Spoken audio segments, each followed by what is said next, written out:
Buenas tardes y tengan un nuevo y hermoso feliz sábado. Esta tarde de viernes vamos a estudiar la lección 10 de los tres mensajes cósmicos, del mensaje de los tres ángeles, que tiene por objetivo abrir los ojos del mundo y mostrarles cuáles son los engaños de Satanás, para que tengan oportunidad de salvarse. Y el título de nuestra lección es Los engaños finales de Satanás. Y nosotros nos preguntamos, ¿cuáles son los verdaderos engaños finales de Satanás y a quién están dirigidos? ¿Cuáles son los engaños preparados para engañar, si fuera posible, a los escogidos, los engaños de los que habló Jesús en su sermón profético? Satanás ha tenido tiempo para prepararse para la llegada del tiempo de la última batalla. Él conoce cuál es la verdad, conoce el verdadero evangelio y conoce la verdadera profecía y sabe cuál es el pueblo al que Dios le encargó la misión de recuperar el conocimiento de la verdad echada por tierra, descubrir cuál es el engaño y predicar el mensaje de Elías en todo el mundo para prepararle el camino a la segunda venida de Jesús. Y ese es el pueblo adventista. Y leemos en Apocalipsis 10:11, y él me dijo, es necesario que profetices otra vez sobre muchos pueblos, naciones, lenguas y reyes. ¿A quién le dice Dios esto? Al pueblo que había comido el librito abierto, había profetizado, y el librito le había amargado al vientre. ¿Por qué?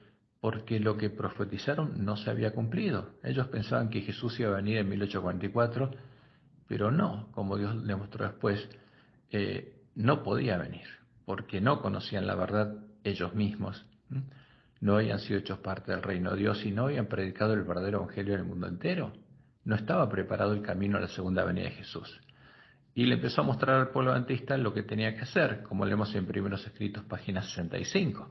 El Papa hizo una brecha en la santa ley de Dios, pero vi que había llegado ya plenamente el tiempo, cuando en 1844, en que esta brecha tiene que ser reparada por el pueblo de Dios y los lugares asolados han de ser reedificados. O sea, ¿cuáles eran esos lugares asolados? Era el lugar santuario de Dios, el nuevo pacto, el templo y la ciudad de Dios. Y por eso Jesús dice en Apocalipsis 3:12, al que venciere, yo lo haré columna en el templo de mi Dios. ¿Por qué? Porque los lugares asolados van a ser reedificados. ¿Con quién? Con personas. Porque Dios moraba en el pueblo de la iglesia primitiva, el pueblo que lo conocía, el pueblo conocía a su Dios.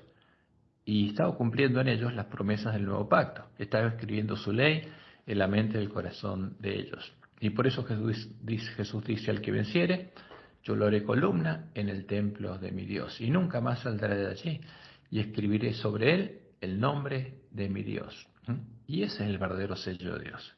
¿Y quién va a tener el nombre de Dios escrito en la frente? El que tenga escrita la ley de Dios en la mente y el corazón. El que haya sido transformado a imagen de Jesús. Entonces Jesús dice, y escribiré sobre él el nombre de mi Dios y el nombre de la ciudad de mi Dios, porque va a ser parte de la ciudad de Dios, la nueva Jerusalén, la cual desciende del cielo de mi Dios y mi nombre nuevo. Y como dice Jesús en Mateo 24:24, y será predicado este evangelio del reino, el evangelio que no conocía el pueblo adventista, el evangelio eterno, el verdadero evangelio, en todo el mundo, para testimonio a todas las naciones, y entonces vendrá el fin. O sea, va a haber una generación en la que se va a predicar la verdad a todo el mundo, por testimonio, con el poder de la lluvia tardía, y entonces vendrá el fin. Y esto es lo que Satanás está buscando impedir con sus engaños. Como lo anuncia la verdadera profecía y Dios le mostró a Elena de White, Satanás tiene plena posesión de toda la gran Babilonia, incluyendo a las iglesias caídas, que, como la iglesia de Roma, se convirtieron en hijas de la gran Babilonia y están adorando al dragón. Y no necesita engañar al pueblo que está en medio de ella. Satanás no necesita engañar al pueblo que está en medio de la gran Babilonia. Ya están engañados, ya están bebiendo del vino el furor de la fornicación de la gran Babilonia y lo están adorando a él y están adorando a los demonios.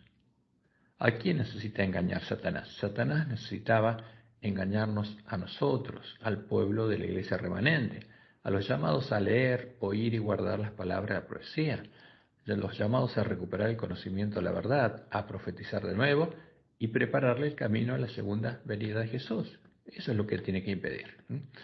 Ahí vamos a leer algunas de las declaraciones de Elena de White, porque Dios le mostró claramente muchas cosas que el pueblo adventista ahora parece haberse olvidado. En Primeros Escritos, página 273, dice: ya vi que desde que el segundo ángel proclamara la caída de las iglesias protestantes, que alguna vez fueron parte de la iglesia de Cristo, que eran el remanente que había huido a la tierra, que ayudó a la mujer, pero cayeron, Satanás las hizo caer, estas se han estado volviendo cada vez más corruptas. Satanás ha tomado plena posesión de las iglesias en conjunto. ¿Quién las domina? Satanás. ¿Quién las guía? Satanás. ¿Y en qué se convertirían? En el falso profeta del Apocalipsis. Vi que desde que Jesús dejó el lugar santo, el santuario celestial, y entró detrás del segundo velo, las iglesias han estado llenándose de toda inmunda y aborrecible. Ahora, ¿y qué pasa cuando los adventistas, porque muchos adventistas en este tiempo buscan unirse a estas iglesias? Y también se van a llenar de toda inmunda y aborrecible, porque van a recibir el mismo espíritu. Por eso es un tema muy delicado, ocultar lo que Dios le reveló al pueblo adventista y lo que realmente está sucediendo. Y en Eventos de los Últimos Días leemos lo siguiente, página 133. No podemos ver cómo la Iglesia romana puede exonerarse de la acusación de idolatría. Es idólatra, es parte de la Gran Babilonia, y la Gran Babilonia adora al dragón, adorando a las abominaciones de la Gran Babilonia, entre las que están los ídolos de ¿quién? De Roma. Y esta es la religión que los protestantes están comenzando a considerar tan favorablemente y que eventualmente se unirá con el protestantismo. O sea, los protestantes, como dice la profecía, el falso profeta se uniría a la bestia religiosa. ¿Para qué? Para adorar al dragón. Adoptaría la misma religión que Roma. Y en el conflicto de los siglos, página 433, leemos lo siguiente. Se dice que Babilonia es madre de las rameras. Sus hijas, o sea, las hijas de la Gran Babilonia, deben simbolizar a las iglesias que se atienen a sus doctrinas y tradiciones. O sea, si alguien sigue las doctrinas y las tradiciones paganas, se transforma en hija de la gran ramera. Entonces, sus hijas deben simbolizar las iglesias que se atienen a sus tradiciones, doctrinas y tradiciones, y siguen su ejemplo, sacrificando la verdad y la aprobación de Dios para formar alianza ilícita con el mundo. Ahora, ¿cuál fue la primera iglesia que siguió este camino? Fueron los apóstatas de la iglesia primitiva que se unieron a Constantino para formar alianza con él, y él era el sumo pontífice de la región pagana del Imperio Romano, el sumo pontífice Isabel, y de ese modo crearon una iglesia que nació caída, la iglesia de Roma. Y después, las iglesias protestantes también cayeron. El mensaje Apocalipsis 14, dice Elena, que anuncia la caída de Babilonia, debe aplicarse a comunidades religiosas que un tiempo fueron puras y luego se han corrompido, a las que Babilonia le dio a beber de su vino. Al nacer, estas iglesias se decidieron noblemente por Dios y la verdad, y la bendición divina las acompañó. Pero estas iglesias cayeron, víctimas del mismo deseo que causó la maldición y la ruina de Israel, el deseo de imitar las prácticas de los impíos y de buscar su amistad. Ahora, esto es lo que Satanás buscaría hacer con el pueblo adventista, que siguiéramos el mismo camino para hacer que la iglesia adventista también cayera. Y ya vimos en nuestros estudios anteriores que nuestros dirigentes están siguiendo ese camino. Ahora, el testimonio para los ministros, para nuestros ministros, y tendrían que leerlo. Página 16 leemos lo siguiente. Satanás tiene una gran confederación, su iglesia. ¿Iglesia de quién son? De Satanás. Cristo la llama la sinagoga de Satanás, porque son los hijos del pecado. Los miembros de la iglesia de Satanás han estado constantemente trabajando para acechar la ley divina y confundir la distinción entre el bien y el mal. ¿Y por qué es la iglesia de Satanás? Porque a Satanás lo llaman Cristo. Es la iglesia de un Cristo especial, de Satanás, del anticristo, que se disfrazó de Cristo y lo llaman Dios, Jesús, Cristo. Satanás está trabajando, dice Elena de White, con gran poder en los hijos de desobediencia y por medio de ellos para exaltar la traición y la apostasía como verdad y lealtad. Y en este tiempo, el poder de su inspiración satánica está moviendo a los instrumentos vivientes para llevar adelante, para llevar a efecto la gran rebelión contra Dios que comenzó en el cielo. Como vemos, los demonios y las iglesias caídas son los instrumentos de Satanás para engañar al mundo entero. Son parte del plan divino de Satanás para engañar al mundo entero. Y esto es una clara verdad, aunque nuestros dirigentes lo nieguen. Por eso, el pueblo de Dios, que aún está cautivo en medio de ellas, de estas iglesias, necesita oír el mensaje de Elías para tener oportunidad de salir de ellas y llegar a ser salvos. Y tiene que haber una esposa que se haya preparado para hacer esta obra, porque si no, el mensaje de Apocalipsis 18 no puede ser predicado. Dice Elena de White, que nada empequeñezca la fuerza de la verdad para este tiempo. La verdad presente ha de ser nuestra preocupación. El mensaje del tercer ángel debe hacer su obra de separar de las iglesias, ¿de qué iglesias? De las caídas, a un pueblo que sostendrá los principios de la verdad eterna. Evangelismo, página 171. ¿Y qué dice Apocalipsis 18:4? Y oí otra voz del cielo que decía, Dios mismo hablando a su pueblo, salid de ella, pueblo mío, para que no seáis partícipes de sus pecados, ni recibáis parte de sus plagas. Y este mensaje tiene que oírse cuanto antes de que caigan las plagas durante el fuerte pregón. Es un mensaje de amor y misericordia. Y en Apocalipsis 22, 14 y 7 vemos para qué Dios las llama a salir a Babilonia e ir a su ciudad. Bienaventurados los que lavan sus ropas para tener derecho al árbol de la vida y para entrar por las puertas en la ciudad. Y el espíritu y la esposa dicen, ven. ¿A quién? Al pueblo que está en Babilonia. Salgan de Babilonia, vengan a Jerusalén. Y el que oye diga, ven, únase al espíritu de la esposa como el obrero de la hora undécima, y el que tiene sed, venga, y el que quiera, tome del agua de la vida gratuitamente, porque la puerta va a estar abierta para el pueblo que está en Babilonia, para que salga de Babilonia, adore al Dios verdadero, conozca al verdadero Jesús, sea hecho parte del templo de Dios y reciba la bendición de Dios, sea transformado en imagen de Jesús, para que también pueda recibir el sello de Dios. Y por eso el tercer ángel dice esto. Y el tercer ángel lo siguió diciendo a gran voz, si alguno adora a la bestia y a su imagen y recibe la marca en su frente o en su mano, él también beberá del vino de la ira de Dios. O sea, cuando caigan las plagas sobre Babilonia, van a caer sobre él. Por eso no adoren a la bestia y a su imagen. No adoren al Dios de Roma. Salgan de ahí. Salgan urgentemente de ahí. ¿Y adoren a quién? Al verdadero Dios. Y no tienen reposo de día ni de noche los que adoran a la bestia y a su imagen, ni nadie que reciba la marca de su nombre. Entonces todo el mundo va a recibir el sello de Dios o la marca de la bestia, la marca del nombre de la bestia. ¿Del nombre de quién? ¿Quién es la bestia? Hay varias bestias, pero la bestia a la que se adora es el dragón, es Satanás. Y el que recibe la marca de la bestia escarlata del dragón es porque llega a ser como Satanás. En vez de ser como Jesús, es como Satanás. Ese es el problema. Llegó a conocer las profundidades de Satanás. ¿Cuál es el engaño? Los hombres que beben del vino de Babilonia y adoran a la imagen cristiana de la bestia, creen una mentira.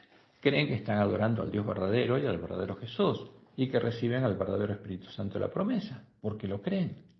Y no saben que están adorando a Satanás y a los demonios, adorando a la abominación del desolador, al ídolo al que empezó a adorar el hombre de pecado en el tiempo de la apostasía, y no saben que los demonios buscan hacerlos parte de su habitación, y lo harán si oyen y rechazan el llamado de Dios, porque hasta ese momento Dios está protegiendo a su pueblo, y por eso lo va a llamar a salir de Babilonia, aunque esté en medio de Babilonia. Los demonios no pueden hacerlo parte de su habitación, salvo que conscientemente deseen serlo. Y leemos en Apocalipsis 9, 20 al 21, porque la profecía es clara. Y los otros hombres que no fueron muertos con estas plagas, porque en la sexta trompeta Satanás va a poder incluso matar a los que lo están adorando. Ni aun así se arrepintieron de las obras de sus manos, ni dejaron de adorar a los demonios y a las imágenes. ¿A quién están adorando los supuestamente cristianos que están en medio de la Gran Babilonia? A los demonios y a las imágenes. No están adorando al Dios verdadero. Adoran a la imagen de la bestia, adoran un ídolo. Y los que no salgan de la Gran Babilonia, a pesar del llamado del espíritu de la esposa y de ver todo lo que va a pasar en tiempo de angustia, ¿qué va a pasar? Dios ya no tiene nada más que hacer con ellos. Son los que reciben la marca de la bestia, son los que llegan a conocer las profundidades de Satanás y no se arrepintieron de sus homicidios, ni de sus hechicerías, ni de su fornicación, ni de sus hurtos, ni dejaron de adorar a los demonios y a las imágenes. Y ahí llega el fin. Cuando finalice el tiempo de la sexta trompeta y suene la séptima trompeta, llegará el fin. Vendrá la abominación desoladora, simulando la segunda venida de Jesús, y ya será demasiado tarde para salir de la Gran Babilonia. Y ahí el Dios al que están adorando vendrá, simulando la segunda venida de Jesús. Todos los hombres que hayan seguido adorando a la imagen de la bestia ya habrán recibido la marca de la bestia, mientras que el pueblo de Dios que haya salido de la Gran Babilonia haya lavado sus ropas en la sangre del Cordero y haya entrado por las puertas de la ciudad y el templo de Dios para comer el fruto del árbol de la vida y beber del agua de la vida gratuitamente, habrá recibido el sello de Dios. Y como Jesús dijo, y será predicado este Evangelio del Reino, el Evangelio del Reino de Dios, porque Dios tiene que estar reinando en su pueblo y lo tiene que transformar a imagen de Jesús. Y será predicado este Evangelio del Reino en todo el mundo para testimonio a todas las naciones, y entonces vendrá el fin. Por tanto, cuando veáis en el lugar santo la abominación desoladora de la que habló el profeta Daniel, el que lea a Daniel entienda cuál es la abominación desoladora. La abominación a la que empezaron a adorar las tropas que levantó Constantino, la Iglesia Católica. El que lee a Daniel entienda, entonces los que estén en Judea huyan a los montes, los judíos, los circuncidados en el corazón, los verdaderos hijos de Dios, huyan a los montes. ¿Por qué? Porque terminó su misión. Es el señal de que quedó preparado el camino a la segunda venida de Jesús. Pero antes, Dios le permite a Satanás venir y que los que lo estaban adorando se postren ante él y lo adoren, y ahí empiezan a caer las plagas sobre ellos. ¿Cuál es la abominación desoladora de la que habló el profeta Daniel? Podemos verlo en la historia y en la adoración de Jezabel, porque es la abominación a la que adoran las tropas que levantó Constantino, uniendo a los violadores del pacto, a los apóstatas que hicieron la obra de Balaam, con la mujer Jezabel, la religión pagana del Imperio Romano, para convertir a la verdadera iglesia de Cristo. Es la abominación que llevó a los violadores del pacto que la adoraron a conocer las profundidades de Satanás. Es la abominación, el ídolo definido en la doctrina de Jezabel, como leemos en Daniel 11, 31 al 33. Y se levantarán de su parte tropas, o sea, crearía ¿qué cosa? Un ejército especial, como dice Daniel 8, ¿para qué? Para engrandecerse hasta el ejército de los cielos, hasta la iglesia cristiana. Y se levantarán de su parte tropas que profanarán el santuario y la fortaleza. El santuario y la fortaleza de Dios. Y quitarán el continuo. Y pondrán la abominación desoladora, al ídolo abominable. Con lisonjas seducirá a los violadores del pacto. Más, el pueblo que conoce a su Dios se esforzará y actuará. O sea, los violadores del pacto se unen a Constantino, a la iglesia católica. Pero el pueblo conoce a su Dios, se esforzará y actuará. Y sigue habiendo una iglesia pura, pero que es perseguida. Y los sabios del pueblo instruirán a muchos y por algunos días caerán a espada y a fuego, en cautividad y despojo. ¿Y cuál es la abominación? Roma la muestra en sus imágenes. Es la imagen que Satanás le mostró a Constantino y le dijo, con este símbolo vencerás a los cristianos. Y esa imagen fue introducida en la iglesia de Roma y empezó a ser llamada Cristo y adorada, adorando al sol. Y la cruz es un símbolo de las estrellas, de los hijos del sol. Y la luna, al Dios Hijo, a Baal Hijo. Y eso es lo que adora Roma. Y después creó la doctrina de Jezabel, disfrazando al sol, al Dios, a la esencia, a la sustancia, a Baal, al que adoraban ellos, de Baal Padre, Baal Hijo y Baal Espíritu Santo. Y de ahí nació el dogma de la Trinidad. Y se adora imágenes del sol. Y esas imágenes, hasta que se postran los católicos sin saberlo, son ídolos. Y detrás de esos ídolos se esconden Satanás y los demonios. Como decía Daniel 11, 37 al 39. De Dios de sus padres, de Jehová, ya no hará caso, ni el amor de las mujeres, ni respetará a Dios alguno, porque sobre todo se engrandecerá, mas honrará en su lugar, en lugar de Jehová, ¿a quién? Al Dios de las fortalezas.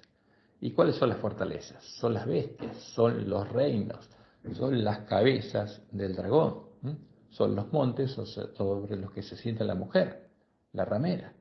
¿Y cuál es el Dios de todas estas fortalezas, que son las cabezas del dragón? Es el dragón. Pero en este caso lo adoraría bajo la tradición romana, adoraría al dios de Roma, a los dioses de Roma, más honrará en su lugar al dios de las fortalezas, Dios que sus padres no conocieron, un dios ajeno. Por eso violó los 4 primeros mandamientos de la ley de Dios en forma inmediata. Lo honrará con oro y plata, con piedras preciosas y con cosas de gran precio, con un dios ajeno. Se hará de las fortalezas más inexpugnables y colmará de honores a los que le reconozcan, y por precio repartirá la tierra. Daniel 11, 37 al 39. Y esto ya es historia, y podemos verlo en la historia. O sea, porque el dios de Roma es el dios de las bestias, es el dragón. ¿Quién es el dios de las fortalezas? Es el dios de las bestias, que son las cabezas del dragón. Es el dragón, el dios de las fortalezas, al que cada bestia o fortaleza adoró de acuerdo a su propia tradición. En la tradición de la hija de la Gran Babilonia que se sentaba sobre ese reino. Y en el caso de Roma se trata del dios de la ramera romana, el dios de la mujer Isabel, que podemos verlo reflejado en el edicto tesalónica del año 380 después de Cristo, la ley de la bestia romana, que es el tipo de la ley dominical activa, que obligó a adorar al dios de las fortalezas, al dios de la bestia romana, el dios del domingo. ¿Y qué dice este edicto? Queremos que todos los pueblos profesen la religión, impone una religión. La religión que profesan ¿quién? El pontífice Dámaso, el papa Dámaso, que ahora era pontífice romano, pontífice Jezabel, y el obispo de Alejandría. Y la definen así: creemos en la divinidad única del Padre, el Hijo y el Espíritu Santo, bajo el concepto de igual majestad y de la piadosa Trinidad. Creemos en la Trinidad, el dogma definido por Jezabel en el Concilio de Nicea. Ordenamos que tengan nombre cristianos católicos quienes sigan esta norma. O sea, el que adora la Trinidad, la bestia romana le ponía una marca, un nombre, el nombre cristiano católicos. Ahora, esta no es la única marca que recibían, porque recibían 2 marcas, una la que le ponía la bestia romana y otra la que le ponían Satanás y los demonios al hacerlos parte de su habitación y llevarlo a conocer las profundidades de Satanás, porque en la frente de ellos quedaba escrito el nombre Satanás, porque el nombre que tenemos en la frente es un símbolo de nuestro carácter. Y estos hombres llegaron a conocer las profundidades de Satanás y se convirtieron en asesinos a sus hermanos. Por eso buscaron el poder de la bestia romana para asesinar. Ordenamos que tengan el nombre de cristianos católicos quienes sigan esta norma, mientras que los demás los juzgamos dementes y locos, sobre los que pesará la infamia de la herejía, los declaran herejes. Sus lugares de reunión no recibirán el nombre de iglesias, porque este es un edicto en contra de los miembros de la verdadera iglesia de Cristo, y serán objeto primero de la venganza divina. ¿De qué Dios? El Dios de la Trinidad se va a vengar. Y después serán castigados por nuestra propia iniciativa que adoptaremos siguiendo la voluntad celestial. ¿Y cuál era la voluntad del Dios de la fortaleza, del Dios de la Trinidad, de Satanás? Asesinar a los verdaderos miembros de la Iglesia de Cristo. Y Jesús fue claro. Juan 16, 1 al 3. Estas cosas os he hablado para que no tengáis tropiezo. Os expulsarán de las sinagogas, y aún viene la hora cuando cualquiera que os mate pensará que rinde servicio a Dios, o sea, que hace la voluntad celestial, como está escrito en este edicto, que escribió, ¿quién? Jerónimo Estridón, el secretario del Papa Dámaso, el que después fue el autor de la primera versión de la Biblia católica. Y, como dijo Jesús, cualquiera que os mate pensará que rinde servicio a Dios, y harán esto porque no conocen al Padre ni a mí, o sea, el que adoraba al Dios de la Trinidad. ¿Conocía al verdadero Dios, al verdadero Jesús? No, estaba adorando al dragón y a los demonios. Y lo hacían parte de su habitación y los llevaban a conocer las profundidades de Satanás y los transformaban en asesinos. ¿Como quién? Como su padre. Como ocurrió en el tiempo de la apostasía, y podemos verlo claramente en toda la historia de la mujer Jezabel. Los que en este tiempo conscientemente elijan seguir adorando a Satanás y a los demonios, adorando a la imagen de la bestia, al Dios de la Gran Babilonia, también serán hechos habitación de demonios y llegarán a conocer las profundidades de Satanás y a tener su marca en sus frentes y en sus manos. En sus frentes, ¿por qué? Porque van a tener el carácter de Satanás, y en sus manos porque van a hacer las obras de Satanás. Y cuando Satanás venga simulando la segunda venida de Jesús, se postrarán ante él en adoración. Como leemos en el conflicto de los siglos, páginas 6 y 8.2, porque Dios le mostró claramente al pueblo antista lo que pasaría. Pero la falsa profecía tiene que ocultarlo. La falsa profecía que se predica en nuestra iglesia deja de lado estas revelaciones y busca engañar al pueblo antista. El acto capital que coronará el gran drama del engaño será que el mismo Satanás se dará por Cristo. Hace mucho que la Iglesia profesa esperar el advenimiento del Salvador como consumación de sus esperanzas. Pues bien, el gran engañador simulará que Cristo habrá venido. En varias partes de la tierra, Satanás se manifestará a los hombres como ser majestuoso, de un brillo deslumbrador, parecido a la descripción que del Hijo de Dios da San Juan en Apocalipsis. La gloria que le rodee superará cuanto hayan visto los ojos de los mortales. El grito de triunfo repercutirá por los aires. Cristo ha venido, Cristo ha venido. Ahora, ¿quién va a gritar así? Los que estaban adorando a la bestia a su imagen. Porque la imagen a la que estaban adorando tomó vida. Y van a gritar, Cristo ha venido, Cristo ha venido. ¿Y quién es? Es Satanás. El pueblo se postrará en adoración ante él, mientras levanta sus manos y pronuncia una bendición sobre ellos, como Cristo bendecía a sus discípulos cuando estaba en la tierra. Y Jesús fue claro en su sermón profético. Entonces, si algunos dijeren, mirad, aquí está el Cristo, o mirad, allí está, no lo creáis. ¿Por qué? Porque viene la abominación asoladora. No soy yo, es la abominación asoladora. Ya os lo he dicho antes, así que si os dijeren, mirad, está en el desierto, no salgáis, o mirad, está en los aposentos, no lo creáis. Porque como el relámpago que sale del oriente y se muestra hasta el occidente, así será también la venida del Hijo del Hombre. Porque donde quiera que estuviere el cuerpo muerto, allí se juntarán las águilas. ¿De qué está hablando Jesús? De la imagen a la que adorarían, ¿quiénes? Las iglesias caídas. Y aquí, en la imagen que aparece en nuestra lección, se nos muestra a una máscara de Jesús y atrás a un personaje. ¿Quién es este personaje? Es Satanás. No son hombres, es Satanás. Y a la derecha tenemos otra imagen, que es la imagen que vio Constantino, el sol con la cruz y el cuerpo muerto al que adora Roma en sus iglesias. Y este no es Cristo, y ahí tenemos la multitud ecuménica adorándolo. Esta es la multitud ecuménica que adora la imagen de la bestia llamándola Dios y Cristo. Ese no es Jesús. Ese es Satanás. Como dice Elena White, Elementos de los últimos días, página 172, en esta hora aparecerá el anticristo. En esta época aparecerá el anticristo, como si fuera el Cristo verdadero. Y entonces la ley de Dios será completamente invalidada en las naciones de nuestro mundo.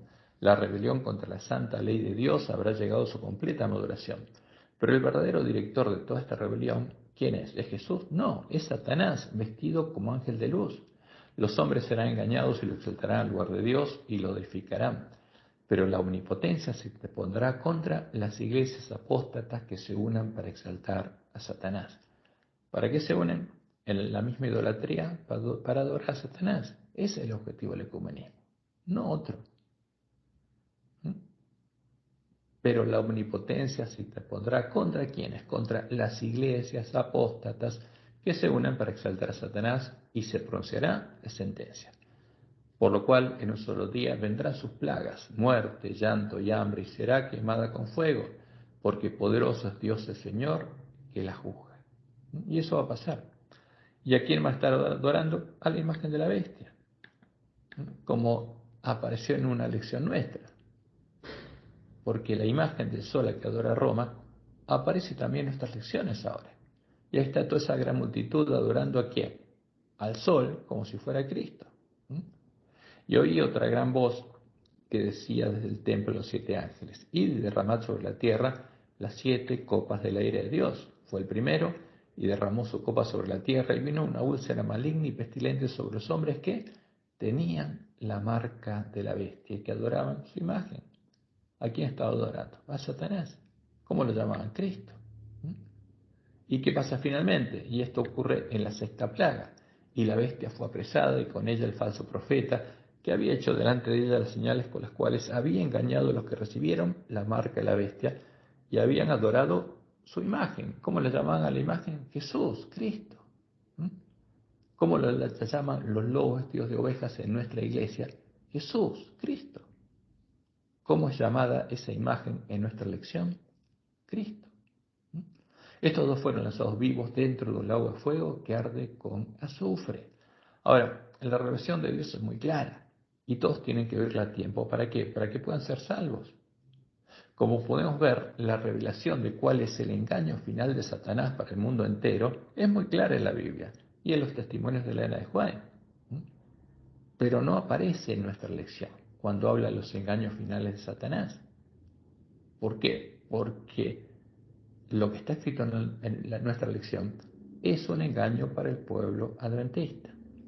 Cuando se unieron en puntos comunes de doctrina la bestia y el falso profeta para adorar juntos al dragón, adorando a la imagen de la bestia, el anuncio de esta unión fue hecho en el Vaticano el día 14 de febrero de 2010, el día de San Valentín, el día de los enamorados, y esta es una clara señal del tiempo en el que estamos viviendo. En ese momento empezó a desplegarse el rollo, empezó a cumplirse el anuncio de la profecía frente a nuestros ojos. Pero no podríamos ver esta señal mientras continuáramos durmiendo. Por eso habría que despertar por la Adventista para que vea lo que está pasando. Y dice Elena de White, la luz que tenemos acerca del mensaje del tercer ángel es la luz verdadera. La marca de la bestia es exactamente lo que se ha proclamado que es. Todavía no se comprende todo lo relacionado con este asunto y no se comprenderá plenamente hasta que se despliegue el rollo, hasta que empiece a cumplirse la profecía para los últimos días. Pero se llevará a cabo una obra de gran solemnidad de nuestro mundo. Y la próxima cita está en el conflicto de los siglos 498, que es una profecía para este tiempo. Cuando esto se empezara a cumplir, se desplegaría el rollo. Cuando las iglesias principales de los Estados Unidos, uniéndose en puntos comunes de doctrina, la bestia y el falso profeta se unirían, sí. Y ese sería el momento en que empezaría a desplegarse el rollo. Influyan sobre el Estado para que imponga los decretos y las instituciones de ellas, entonces la América protestante habrá formado una imagen de la jerarquía romana, una imagen de la bestia romana, donde la ramera sentaba sobre el monte y ahora la nueva ramera, el falso profeta, sentará sobre el nuevo monte. La imagen de la bestia representa la forma de protestantismo apóstata que se desarrollará cuando las iglesias protestantes busquen la ayuda del pueblo civil para la imposición de sus dogmas. ¿Qué dogmas? Los dogmas comunes con Roma, porque primero se unen con Roma, adoptan los dogmas de Roma y después los van a imponer por la fuerza, usando el poder ¿de quién? De la séptima bestia. Y por eso ella dice lo siguiente, en los últimos días 151, las persecuciones de los protestantes por parte del catolicismo, debido a las cuales la religión de Jesús fue casi aniquilada, serán más que imitadas cuando se unan el protestantismo y el papado. Y se unieron, sí. Y ahí se cumplió la profecía de Apocalipsis 13. Me paré sobre la arena del mar y vi subir del mar una bestia. El mar es la Gran Babilonia y del mar de la Gran Babilonia sube una bestia y va a donde? A la tierra, donde está el pueblo de Dios.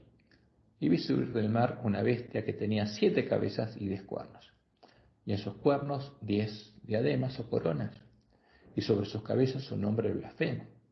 Y la bestia que vi era semejante a un leopardo, y sus pies como Dios, y su boca como boca de león, porque es la religión de la Gran Babilonia. Tiene 7 cabezas con 7 bocas, que son bocas de león, porque adoran al dragón. Y el dragón le dio su poder y su trono y grande autoridad. O sea, ¿quién le da autoridad? El dragón. Vi una de sus cabezas como haría la muerte. ¿Cuál es? Su sexta cabeza. Es la ramera romana, la que se sienta sobre el sexto monte. La que dice que Jesús le dio su poder y su autoridad. Pero se la dio el dragón. Pero su herida mortal fue sanada. O sea, la mujer Isabel, la Iglesia Universal o Católica en el Imperio Romano, fue herida cuando los miembros de la Iglesia de la Reforma demostraron que no es la verdadera Iglesia de Cristo, sino es la Babilonia, parte de la Babilonia del Apocalipsis. Pero su herida mortal es sanada ¿cuándo? Cuando los protestantes la reconocen de nuevo como la verdadera Iglesia de Cristo. Y se maravilló toda la tierra en pos de la bestia. la reconoce toda la tierra, no el mar, que por supuesto lo llaman la Iglesia de Cristo, sino la tierra, los protestantes. Se maravilla toda la tierra en pos de la bestia, incluyendo a los adventistas, y eso lo están haciendo nuestros dirigentes desde el año 1980, y adoraron al dragón. Toda la tierra adora al dragón, incluyendo al pueblo adventista, que había dado autoridad a la bestia, y adoraron a la bestia, diciendo: ¿quién como la bestia? ¿Quién podrá luchar contra ella? Este es el escenario en el que nos encontramos. Y leemos el comunicado conjunto de protestantes y católicos, 14 de febrero de 2010, Roma. Durante 3 días se celebró en el Vaticano un encuentro ecuménico internacional con el título «Cosechando los frutos». ¿De qué? Del movimiento ecuménico.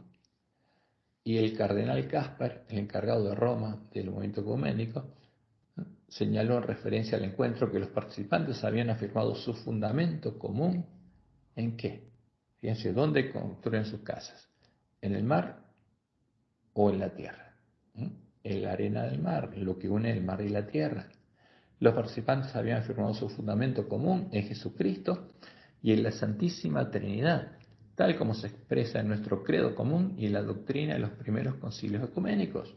O sea, que adoptaron como propia la doctrina de Jezabel, que define al Jesucristo, que es la abominación desoladora, que es Satanás. Y empiezan a adorar a la Trinidad juntos, dejando de lado la Biblia y adoptando como propia la doctrina de Roma, porque la reconocen como la Iglesia de Cristo y que tiene autoridad para definir doctrina y se someten a ella. Y también indican que la Iglesia Católica es la Iglesia de Cristo y que la Iglesia Católica es la verdadera Iglesia. Y que este es el fruto de 40 años de diálogo ecuménico. Y adoran al dragón, y adoran a la bestia. Ahora, ¿qué adoptaron como propios? Los dogmas de Roma, definidos en los concilios ecuménicos. Y en estos dogmas está definida la imagen de la bestia, la imagen del dragón y los demonios a la que adoran juntos la bestia y el falso profeta, las mujeres rameras de las que Dios había separado al pueblo adventista. Y resultó ser la misma imagen del Dios de las fortalezas cuya adoración fue impuesta a todos los hombres por la bestia romana. Está adorando la misma imagen, a la que llevó a los apóstatas a conocer las profundidades de Satanás y a hacer habitación de demonios.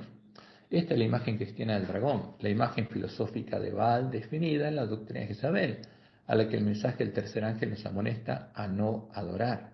Esta es la imagen de los dioses de Babilonia, los señores, los Baales, que ya ha sido introducida en medio del pueblo adventista por los siervos de Jezabel. Los lobos vestidos de ovejas que tenían que darle a beber al pueblo adventista ¿de qué? Del vino, el furor de la fornicación de la gran Babilonia.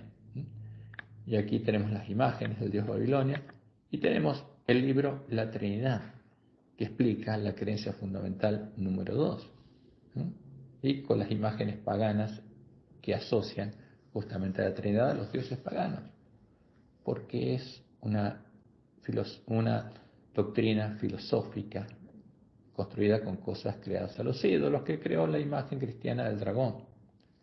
Y al ver desplegarse el rollo, podemos entender claramente por qué Dios debería enviarle a su pueblo el profeta Elías, como cuando Acab y Jezabel estaban haciendo que el pueblo de Israel adorara a los Baales, creyendo que adoraba a Jehová, que adoraba al Dios de Israel, como cree el pueblo adventista. Y leemos en 1 Reyes 18, 17, 18. Cuando Acab vio a Elías, le dijo: ¿eres tú el que perturbas a Israel? Y él respondió: yo no he perturbado a Israel, sino tú y la casa de tu padre, dejando los mandamientos de Jehová y siguiendo a los Baales.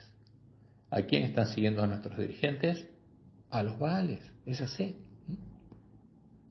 Y como ya vimos, el pueblo está en Babilonia, está engañado. El único pueblo que tenía la luz necesaria para recuperar el conocimiento de la verdad y tenía la misión de hacerlo era el pueblo adventista. ¿Y a quién buscaría engañar Satanás? Al pueblo adventista. Se podría engañar a las vírgenes sensatas con la mentira de la inmortalidad del alma y la mentira de la santidad del domingo, a las que nuestra lección hace referencia como los engaños finales de Satanás. Y la respuesta es no, de ninguna manera. O sea, ningún adventista cree en la inmortalidad del alma ni en la santidad del domingo. Ese no es el engaño del pueblo adventista. Como Dios le mostró a Elena de White, el negar o ocultar las palabras de la verdadera profecía para dejar al pueblo adventista sin profecía es parte del último engaño de Satanás al pueblo remanente. Leo en primer tomo Mensajes Selectos, páginas 54 y 55. Y dice Elena de White, el último engaño de Satanás se hará para que no tenga efecto el testimonio del Espíritu de Dios. Sin profecía el pueblo será disipado. ¿Qué tenía que hacer Satanás? Dejar oscura al pueblo adventista, porque si no, no lo podía engañar.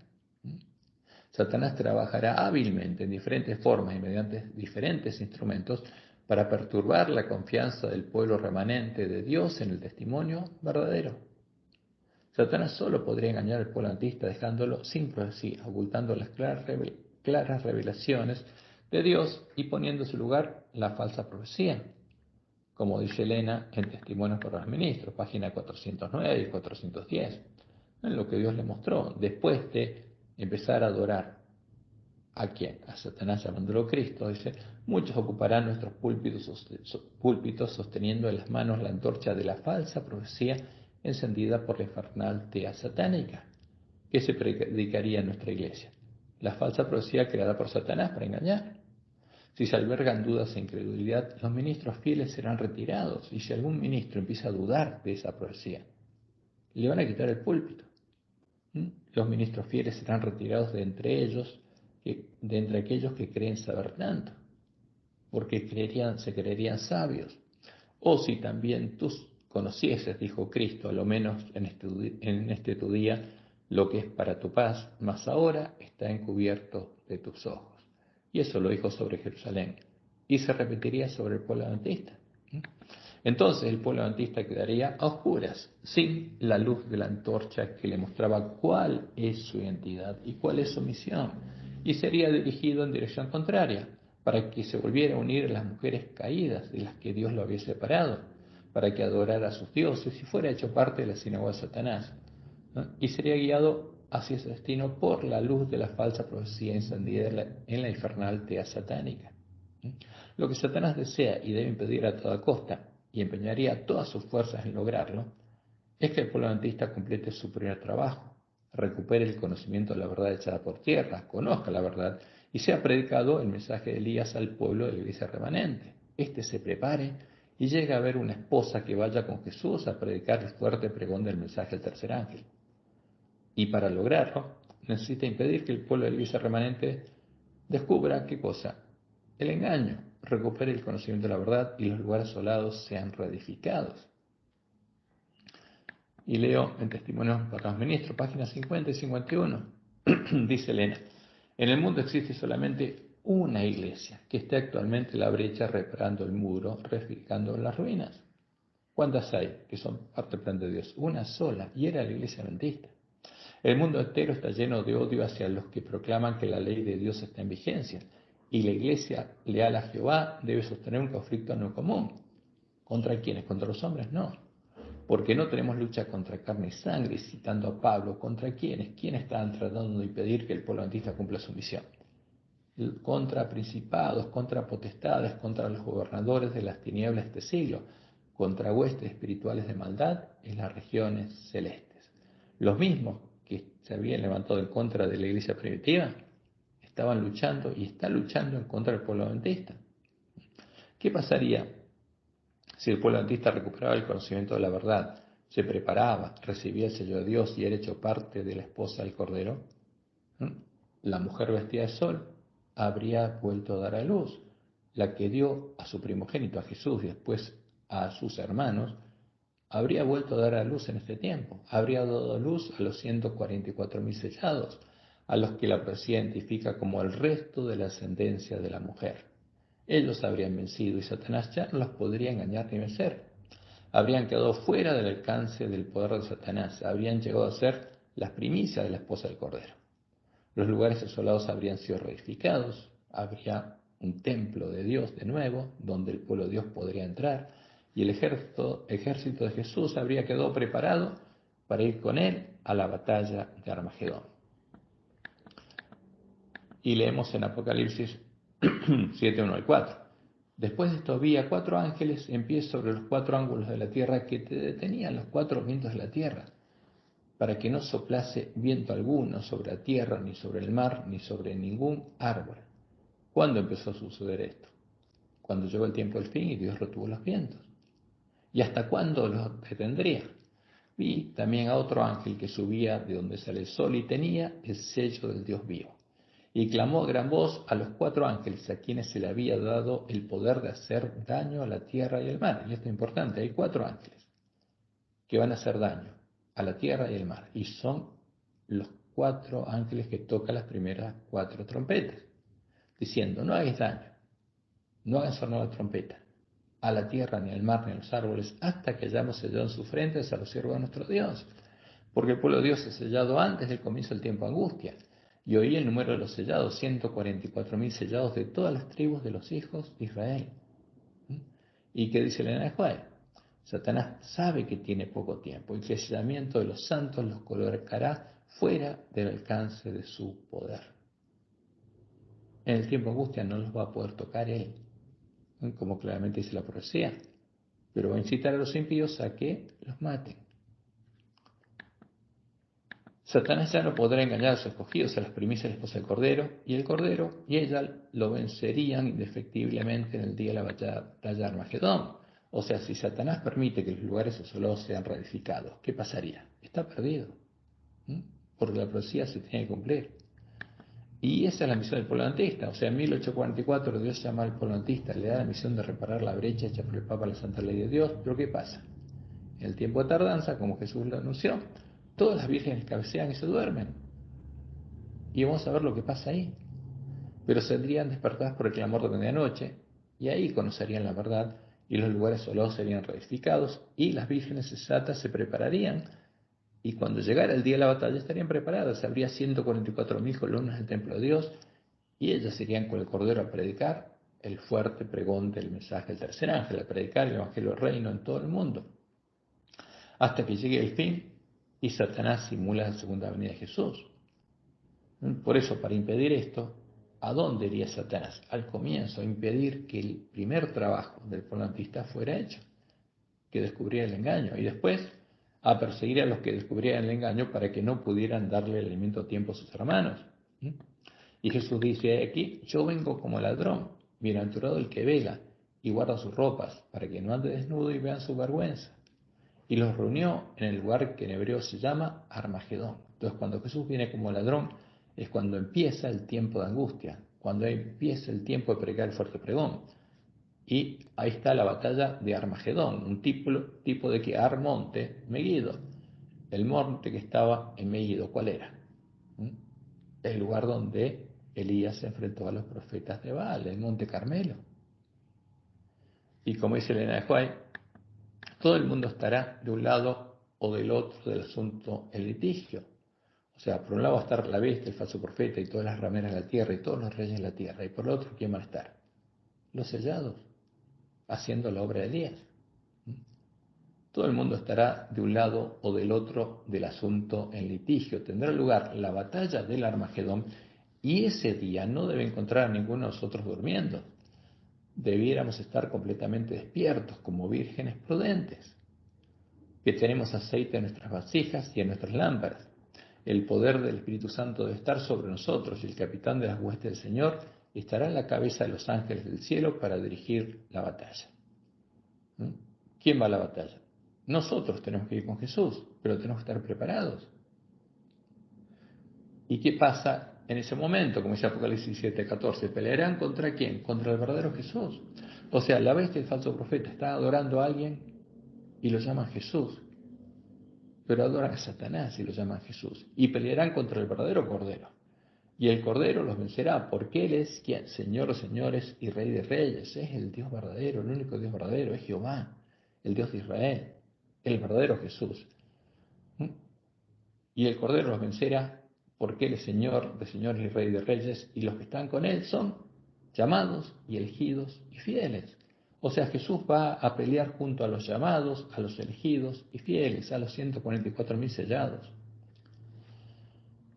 ¿Cuándo debería engañar Satanás al pueblo de la iglesia remanente? Antes que quedaran fuera del alcance de su poder, antes de que fueran sellados, antes de que los lugares asolados fueran reedificados, antes de que hubiera una esposa preparada para ir con el Cordero a la batalla, antes del comienzo del tiempo de angustia, antes de que empezara la predicación del fuerte pregón del mensaje del tercer ángel.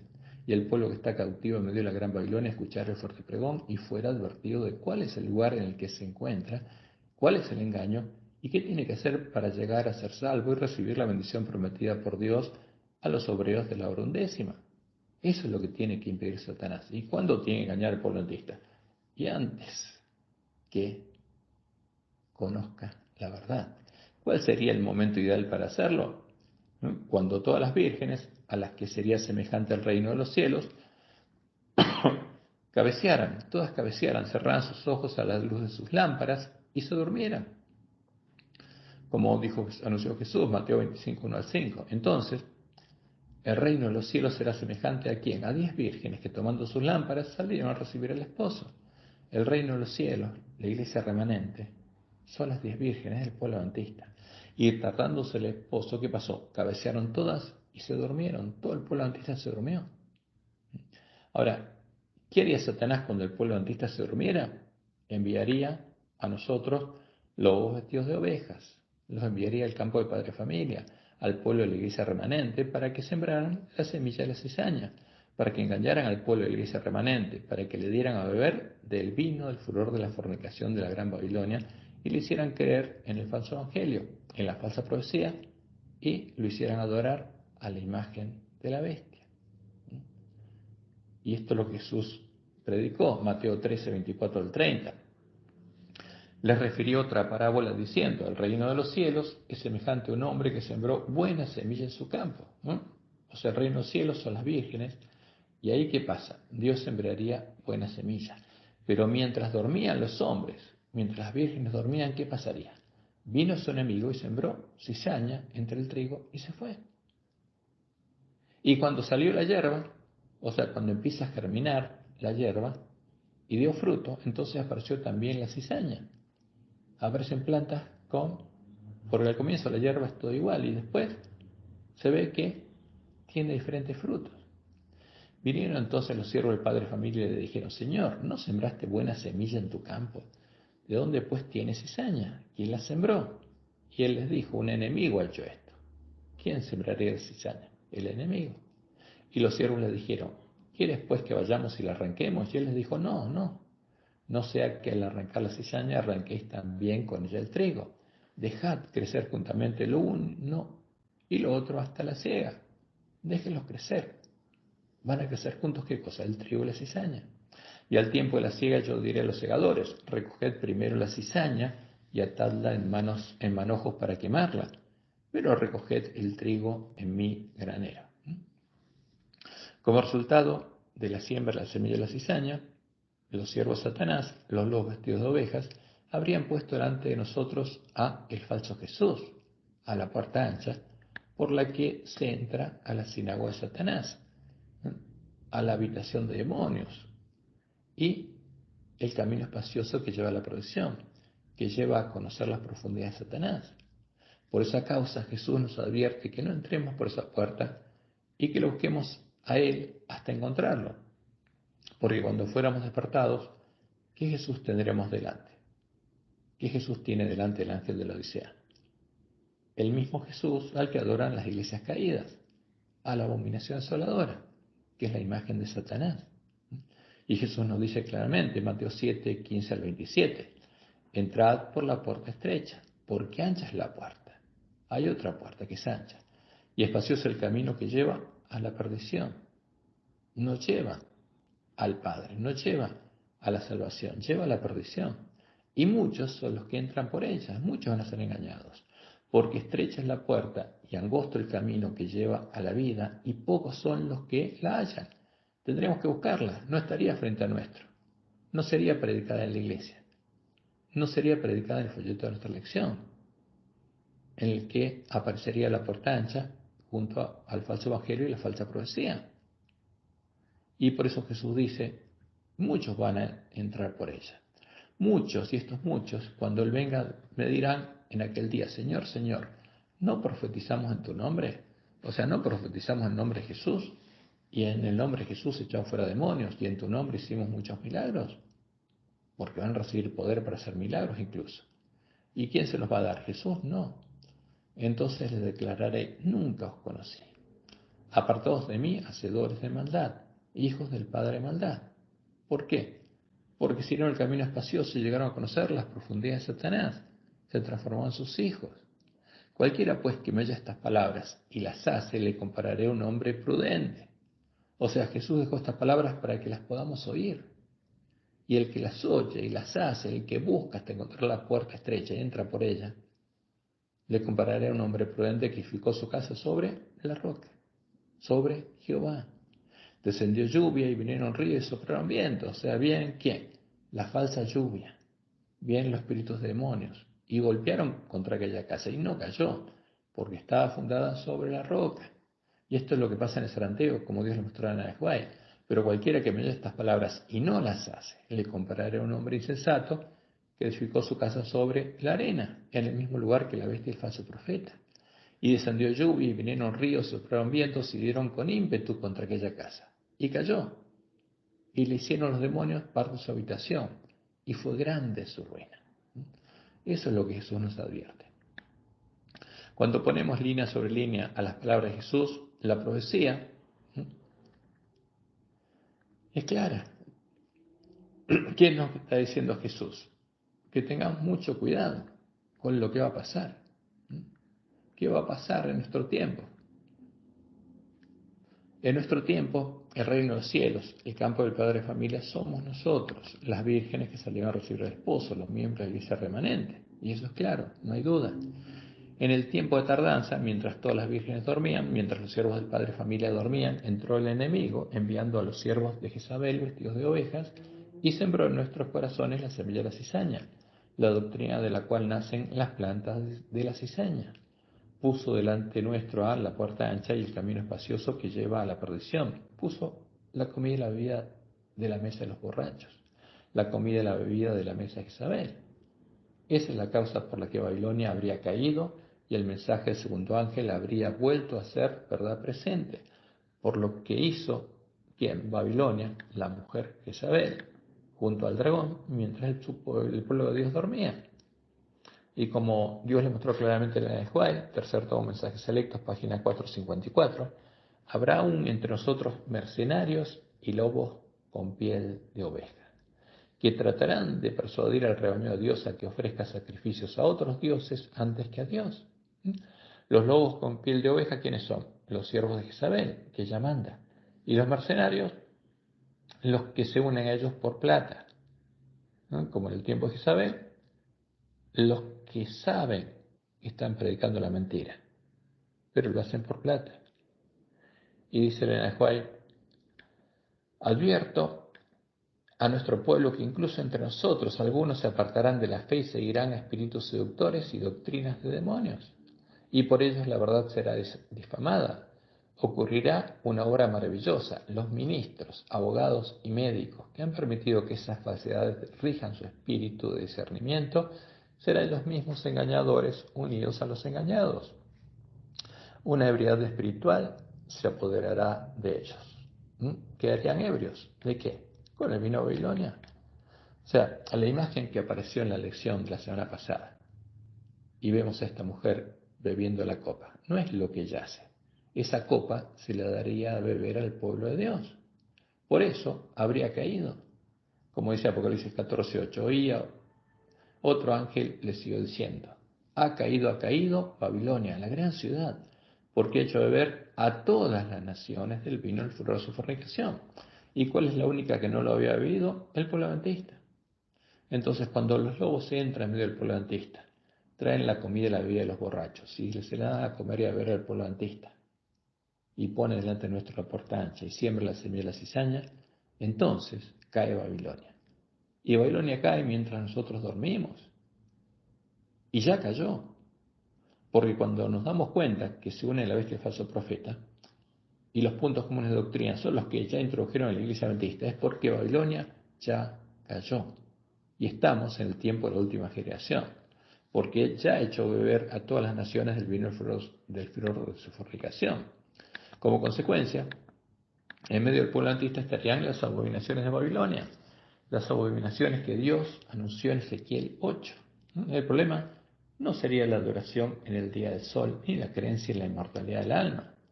El sábado, los varones ancianos habrían llegado a adorar abiertamente al sol, a Baal, el dios de Jezabel, dándole la espalda a Jehová, convirtiéndose en profetas de Baal.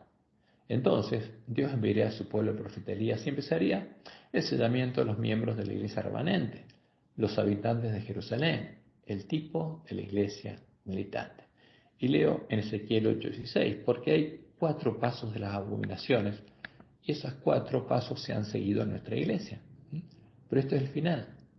Y me llevó al atrio, de adentro de la casa de Jehová, y aquí, junto a la entrada del templo de Jehová, entre la entrada y el altar, 25 varones, sus espaldas vueltas al templo de Jehová, les dieron la espalda a Jehová, y sus rostros hacia el oriente, y adoraban ¿a quién? Al sol, postrándose hacia el oriente.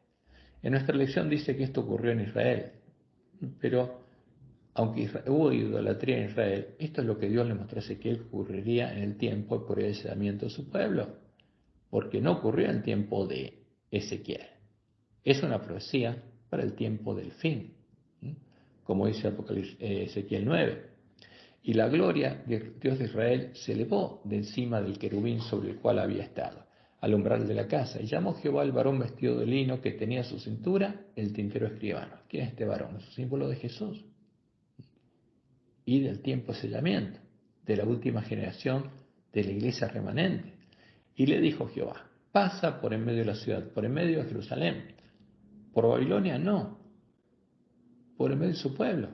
Esto no ocurre en Babilonia, ocurre en nuestro tiempo y en medio del pueblo adventista. Pasa por en medio de la ciudad, por en medio de Jerusalén, y ponles una señal en la frente a los hombres que gimen y que claman a causa de todas las abominaciones que se hacen en medio de ella. ¿Y por qué? Porque las ven. Y eso ocurre con las vírgenes sensatas cuando se despiertan. ¿Eh? Eso pasa en medio de la iglesia adventista, como Dios le mostró en la Joel. Y a los otros dijo, oyéndolo yo, pasad por la ciudad en pos de él y matad. ¿Por qué? Porque venía Jesús, venía simbólicamente este varón vestido de lino y venían detrás de él 6 varones con instrumentos para matar, siervos del príncipe de este mundo. ¿Y qué les dice Dios? Les permite matar a los espíritus de demonios. Y a los otros dijo, oyéndolo yo, pasad por la ciudad en pos de él y matad.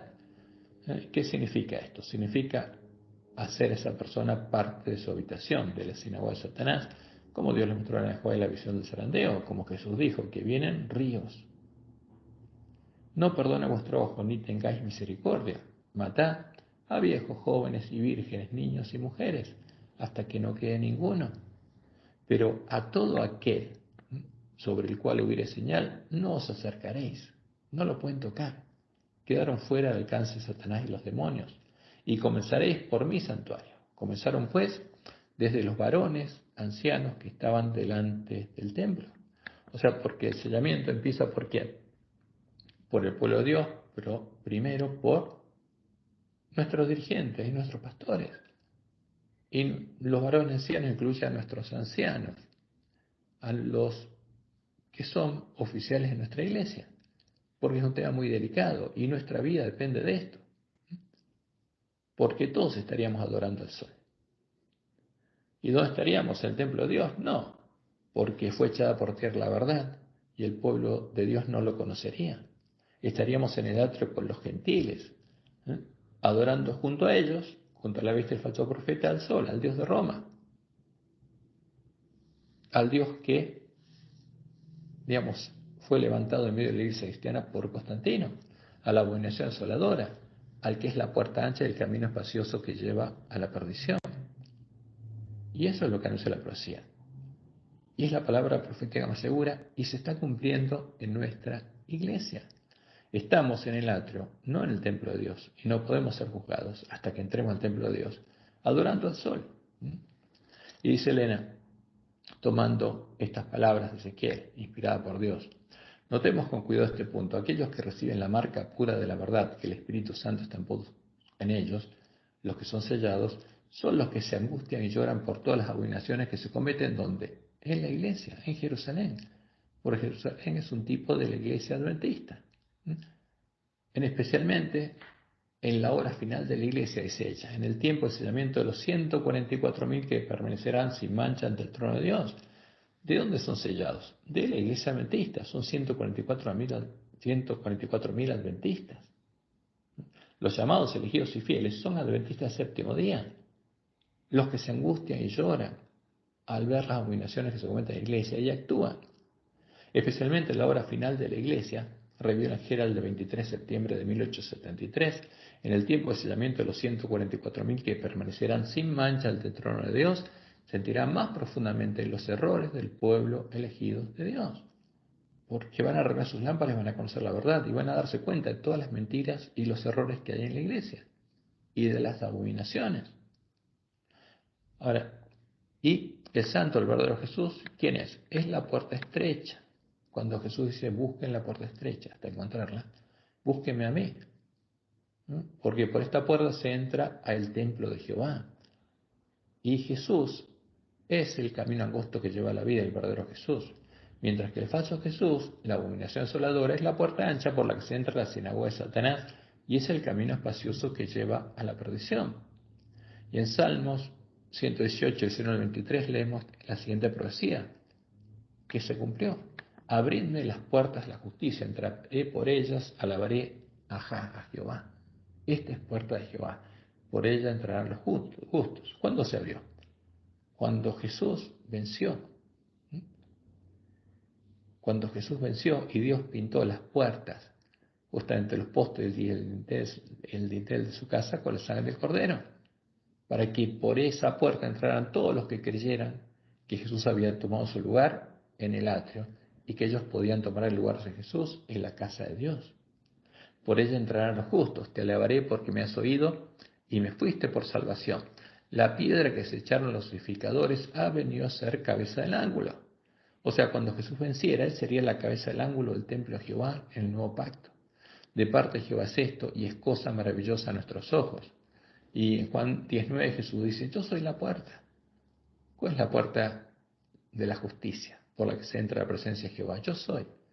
El que por mí entrare será salvo. Y en Juan 14, 5 dice él, yo soy el camino, ¿qué cosa? Y la verdad y la vida. Juan 14, 6. Nadie viene al Padre sino por mí. Ahora, ¿quién puede ir a la presencia de Jehová? Todos, si creemos en el verdadero Jesús y entramos por la puerta que es el verdadero Jesús y empezamos a recorrer el camino angosto que lleva a la vida. Pero no podemos ir a la presencia de Jehová si entramos por la puerta ancha de la sinagoga de Satanás. Vamos a la presencia de Satanás y de los demonios. Y por eso ese camino, el camino del santuario, se abrió cuando la profecía del altar se cumplió.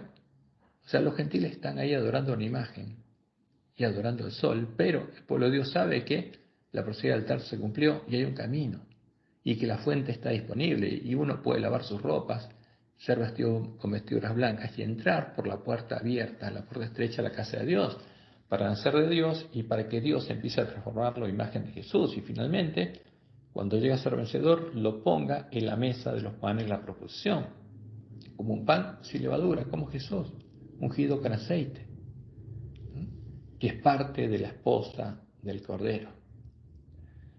Y por eso Jesús dijo en Juan 12:24, de cierto os digo que si el grano de trigo no cae en la tierra y muere, queda solo. Él está hablando de él. Pero si muere, lleva mucho fruto. O sea, porque Jesús es el grano de trigo. El verdadero Jesús, Jesucristo hombre, el Hijo de Dios y el Hijo del hombre, es nuestro ejemplo, porque Él tiene que ser nuestro hermano. Y cuando alguien conoce al verdadero Jesús y se predica el verdadero evangelio, y esa semilla sembrada en el corazón, ahí Dios puede hacer que esa semilla germine en nuestro corazón. Dios puede venir a morar a nosotros, como dijo Jesús en Juan 15:1, y donde dijo, yo soy la vid, vosotros los pámpanos. Yo soy la vid y mi Padre es el labrador. ¿Quién nos podará para que llevemos fruto? Dios. Entonces, la semilla del trigo es la palabra del reino y es el verdadero Jesús. La semilla de la cual cuando recibe la lluvia temprana y germina, en nuestros corazones nacen las plantas de trigo, los hijos de Dios y hermanos de Jesús, y crecen hasta tener espiga con fruto, hasta reflejar plenamente la imagen de Jesús. Pero la semilla de la cizaña es el falso evangelio y el falso Jesús, el falso trigo, que fue sembrado en la iglesia adventista y es predicado desde nuestros púlpitos, la semilla de la cual, cuando recibe la falsa lluvia temprana y germina, en nuestros corazones nacen las plantas de cizaña, los hijos del diablo, y crecen hasta tener fruto, hasta reflejar plenamente la imagen de Satanás, a ser hacedores de maldad, hasta ser hacedores de maldad, hijos del padre de maldad, y parte de la simiente de la serpiente, porque de ahí salen los hijos del diablo. Y los adventistas que sean seducidos y entren por la puerta ancha de la sinagoga de Satanás se van a convertir en siervos malos, en engañadores, van a recibir poder y, como lo hará el falso profeta en el tiempo de angustia, para poder engañar a sus hermanos, en el tiempo de nuestra prueba van a usar ese poder para hacer milagros en nombre de Jesús, como Jesús lo anunció, y van a perseguir y golpear a los siervos fieles, porque se van a convertir en hacedores de maldad. Y Dios nos reveló esto claramente. Elena de White, voy a leer algunas citas de Elena de White sobre lo que pasaría en el tiempo de nuestra prueba, en este tiempo.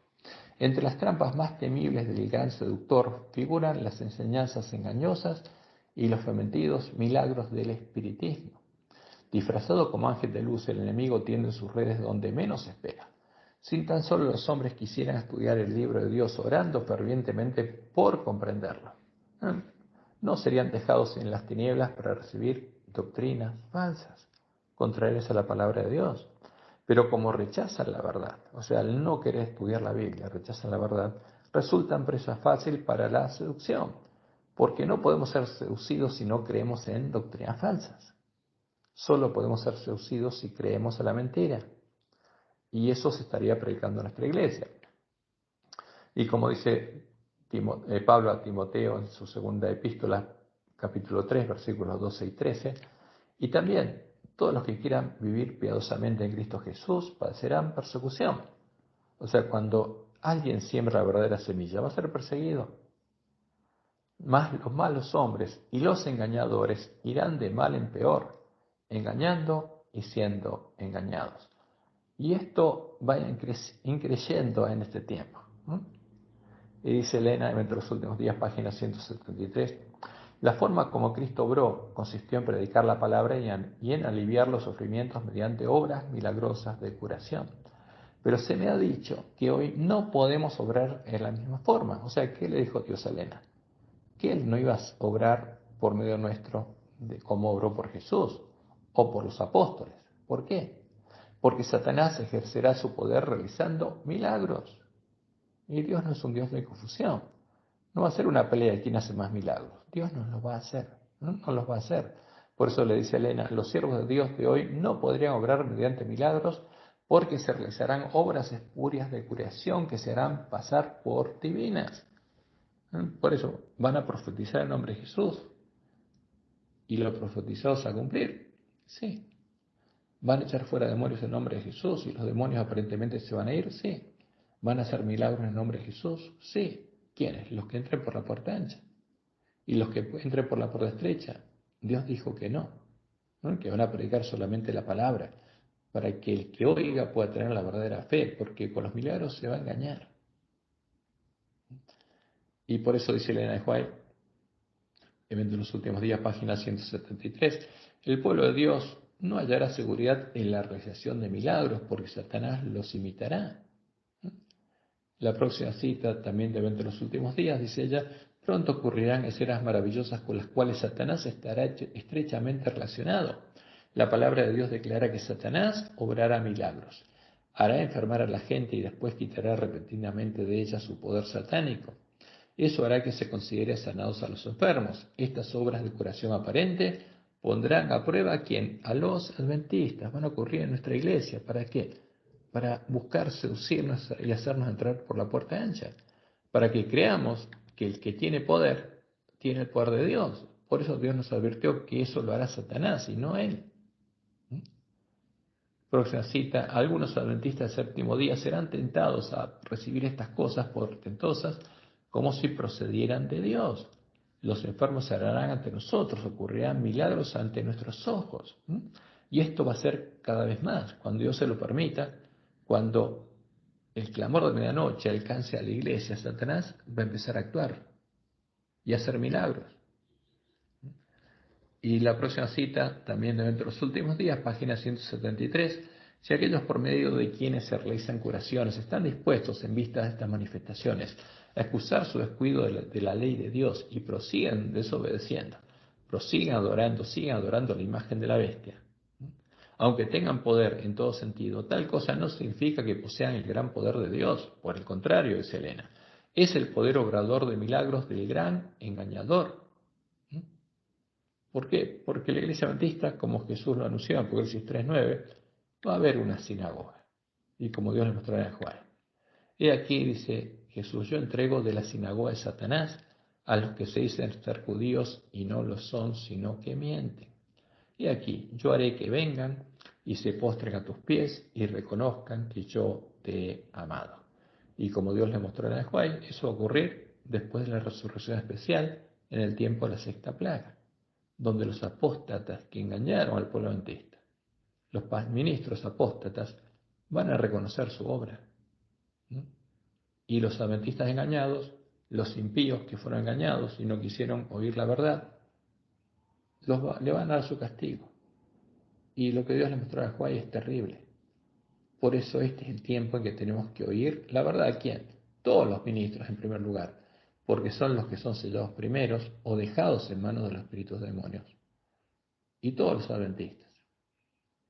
La promesa de Dios es que la semilla de la cizaña no podría germinar el campo del Padre Familia en nuestros corazones hasta que empezara a germinar la verdadera semilla de trigo, hasta que las vírgenes dormidas escucharan el clamor de medianoche, la luz que iluminaría el camino angosto que deben recorrer para llegar a la ciudad de Dios, hasta que escucharan el mensaje de Elías, que tiene por misión el separar el trigo de la cizaña, y ellas pudieran arreglar sus lámparas. Entonces, todos podríamos empezar a entrar por la puerta estrecha o a entrar por la puerta ancha. Ahí deberíamos decidir. Y nosotros decidiríamos qué semilla germinaría en nuestro corazón. Como dice Elena, Testimonios para los Ministros, página 475.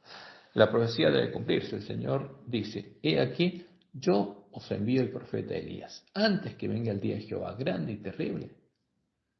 Y va a venir, como dice, ya alguien debe venir con el espíritu y poder de Elías. ¿Y quiénes van a ser? Como Dios le mostró a Elena de Juárez y a Guillermo Miller, cuando alguien clama a él y él lo guía a entender la verdad, Dios lo envía como su mensajero, lo envía a darle alimento a tiempo a sus hermanos. Y todos los siervos fieles son el profeta Elías. Y acercándose Elías a todo el pueblo, dijo, ¿hasta cuándo claudicaréis vosotros entre dos pensamientos? Si Jehová es Dios, seguidle, y si Baal, id en pos de él. ¿Por qué Dios nos enviaría el profeta Elías? Porque estaríamos adorando a Baal. Habría profetas de Baal en medio de la iglesia adventista, los siervos de Jezabel, y en nuestras facultades de teología se enseñaría a adorar a quién? A Baal. Y nuestros ministros habrían sido transformados en quién? Profetas de Baal. Eso pasaría. Se repetiría la historia que ocurrió en el tiempo de Acab y Jezabel. Por eso Elena dice, Primeros Escritos, página 118, vi luego el tercer ángel, el que amonesta no adorar a la bestia y su imagen. Dijo mi ángel acompañante, su obra es terrible, su misión es tremenda. Es el ángel que ha de separar el trigo de la cizaña, donde en el campo del padre familia, porque el campo del padre familia se estaría adorando a Baal, y sellar o atar el trigo para el granero celestial. Y agrega Elena, estas cosas debieran absorber completamente la mente y la atención. Entonces, ¿qué pasaría? Las vírgenes sensatas, después de arreglar sus lámparas y comprobar cuál es la verdad, entrarían por la puerta estrecha al reino de Dios, nacerían de Dios y empezarían a recorrer el camino angosto que las llevaría a la ciudad de Dios, a la cima del monte de Sión, haciendo la obra que Dios le encargó hacer a los siervos fieles y prudentes, para estar preparadas y poder entrar con el esposo a las bodas. Como leemos en Mateo 25, 6 y 7. Y a la medianoche se oyó un clamor, aquí viene el esposo, salid a recibirle. ¿Y qué pasa? Las dormidas se despiertan. Entonces todas aquellas vírgenes se levantaron y arreglaron sus lámparas. ¿Por qué? Necesitan la luz de sus lámparas para que las guíe por el camino angosto. Tienen que hacer como los bereanos, tienen que comprobar. si todo, cada cosa que se les predica es así o no es así, cosa que no estaban haciendo mientras dormían. Y ahí empieza a cumplirse la primera visión de Elena de White. Dice ella, como Dios me ha mostrado el camino que el pueblo adventista ha de recorrer en viaje a la santa ciudad. Alcé los ojos y vi un sendero recto y angosto, trazado muy por encima del mundo. El pueblo adventista andaba por este sendero en dirección a la ciudad.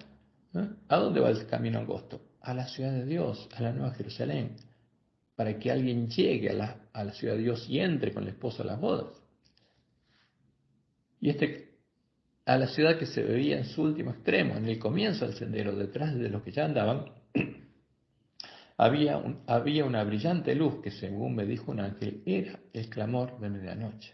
O sea, ¿cuándo empiezan a recorrer este camino las vírgenes? Cuando son despertadas y tienen que recorrerlo y tienen que llegar a la ciudad de Dios. Esta luz brillaba a todo lo largo del sendero y alumbraba los pies de los caminantes para que no tropezaran. A partir de ese momento se volvería a cumplir la parábola del sembrador en la iglesia adventista y quedaría manifiesto de qué clase de tierra está compuesto el terreno de nuestro corazón. Y como Jesús lo enseñó, hay 4 tipos de tierra. La tierra que está junto al camino, que es un símbolo de los que confían en los hombres y permite que los hombres que pasan por el camino, los siervos del malo, arranquen la semilla del reino. Son los que siembran cizaña y arrancan la semilla del reino. Y el que va a preguntarle a los hombres, ¿qué van a hacer? Y van a arrancar la verdadera semilla. Y está la tierra llena de pedregales, que al venir la persecución por causa de la palabra, hace que la persona que había recibido con gozo la palabra del reino y había nacido de Dios y estaba predicando la palabra del reino, se vuelva atrás y se seque la planta de trigo que había germinado en su corazón. Porque todos los que traten de vivir piamente en Cristo Jesús van a sufrir persecución. Y está la tierra llena de espinos, que son las preocupaciones por las cosas de este mundo, que ahogan a la semilla del reino e impiden que crezca en ese corazón. ¿Por qué? Porque la persona sigue andando por sus viejos caminos y no empieza a recorrer el camino angosto. Y está la buena tierra, que es el corazón de los siervos fieles y prudentes, de la que los siervos malos no pueden arrancar la semilla del reino. Ni la persecución de los siervos malos hace que se vuelvan atrás, ni son atrapados por las preocupaciones de las cosas de este mundo, sino siguen adelante hasta dar fruto, hasta llegar a la ciudad de Dios y recibir el sello de Dios. Como dijo Jesús, Mateo 13, 18 al 23, oíd pues vosotros la parábola del sembrador. Cuando alguno oye la palabra del reino y no la entiende, viene el malo y arrebata lo que fue sembrado en su corazón. Este es el que fue sembrado junto al camino. O sea que no se preocupa de entender la palabra y permiten que se la arrebaten. Y el que fue sembrado en pedregales, este es el que oye la palabra y al momento la recibe con gozo, porque encontró el tesoro escondido, pero no tiene raíz en sí, sino que es de corta duración, pues al venir la aflicción o la persecución por causa de la palabra, luego tropieza, porque con gozo empieza a predicarla a sus hermanos, empieza a hacer la obra de los siervos fieles, ¿y qué pasa? Al ser perseguido se vuelve atrás. Y el que fue sembrado entre espinos, este es el que oye la palabra, pero el afán de este siglo y el engaño de las riquezas ahogan la palabra y se hace infructuosa. Mas el que fue sembrado en buena tierra, este es el que oye y entiende la palabra, y da fruto, y produce, a 100, a 60 y a 30 por uno. Se vuelve en una planta de trigo con fruto, en un árbol bueno que da buenos frutos.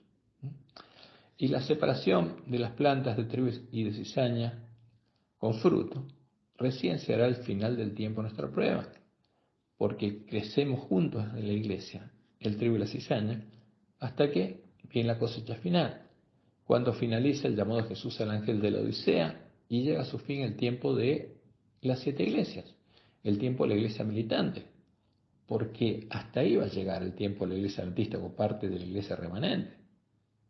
Después Jesús va a separar el trigo y la cizaña la va a dejar.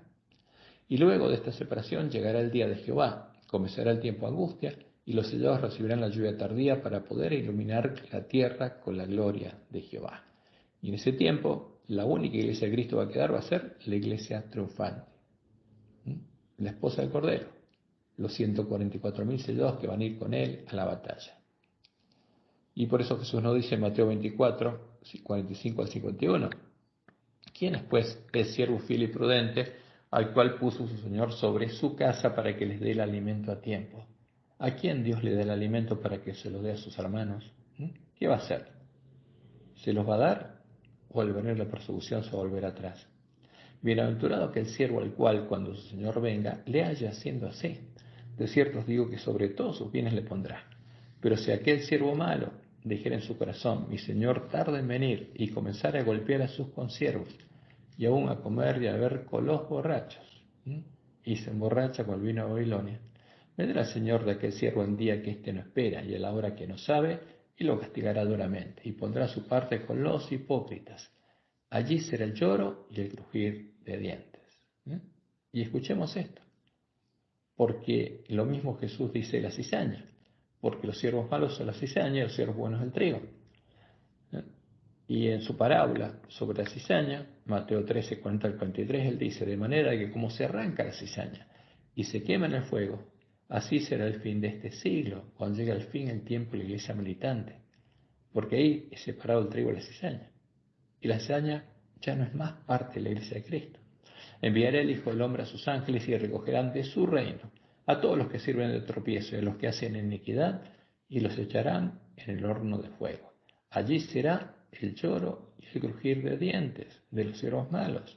Entonces los justos, los siervos fieles, resplandecerán como el sol en el reino de su Padre. En el cual poder de la lluvia tardía. Y Jesús dice, el que tiene oídos para oír, oiga. Y como leemos en Malaquías 4, 1 al 3, porque aquí viene el día ardiente como un horno, y todos los soberbios y todos los que hacen maldad, los hijos del padre maldad, los hacedores de maldad, serán estopa. Aquel día que vendrá los abrazará, ha dicho Jehová de los ejércitos, y no les dejará ni raíz ni rama. Serán arrancados.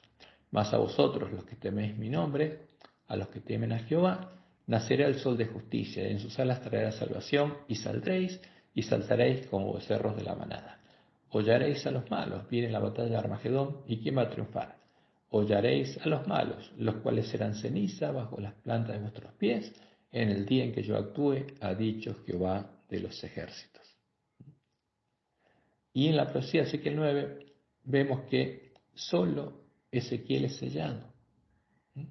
Solo queda él entre los vivos, porque él es el tipo de los siervos fieles que van a estar haciendo la obra de Elías, dándoles el verdadero alimento a tiempos hermanos y amonestándolos a volverse a Jehová, antes de que Dios deje llamarlos y los deje en manos de los que ellos están adorando. ¿A quién está adorando? A Satanás y a los demonios. Ezequiel 3, 17 al 19. Hijo de hombre, yo te he puesto por atalaya a la casa de Israel. Oirás pues tú la palabra de mi boca y los amonestarás de mi parte. Y este es un símbolo de quién? De los siervos fieles, que tienen que profetizar de nuevo, primero en medio de su pueblo. Cuando yo dijera al impío, de cierto morirás, y tú no le amonestares ni le hablares, para que el impío sea percibido su mal camino a fin de que viva, el impío morirá por su maldad, pero su sangre demandaré de tu mano. O sea, si alguien conoce la palabra de Dios y se queda callado, no puede vivir. ¿Por qué? Porque no tiene amor y no es fiel a Dios. Pero si tú amonestares al impío y él no se convirtiere de su impiedad y de su mal camino, él morirá por su maldad, pero tú habrás librado tu alma.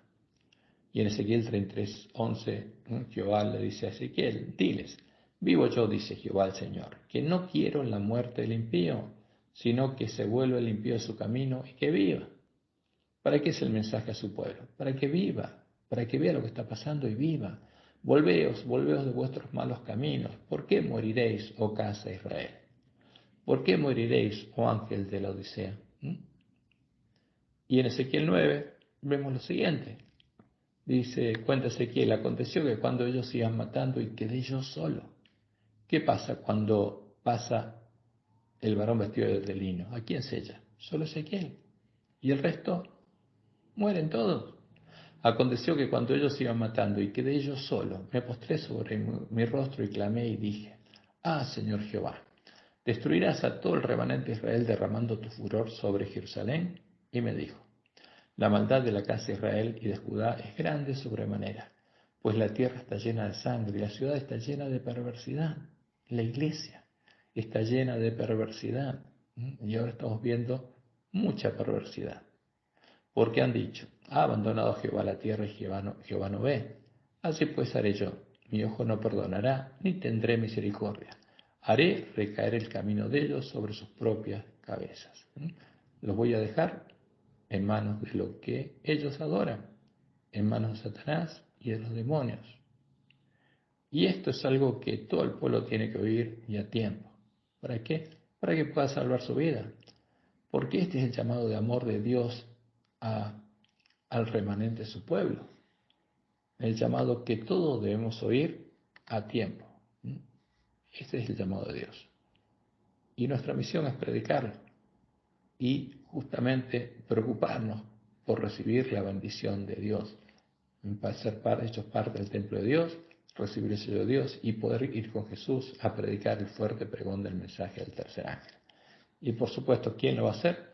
Todos los que tengan hambre y sed de justicia, todos los que quieran recibir la bendición de Dios, todos los que quieran tener el nombre de Dios escrito en la frente, todos los que quieran tener la ley de Dios escrita en la mente y en el corazón.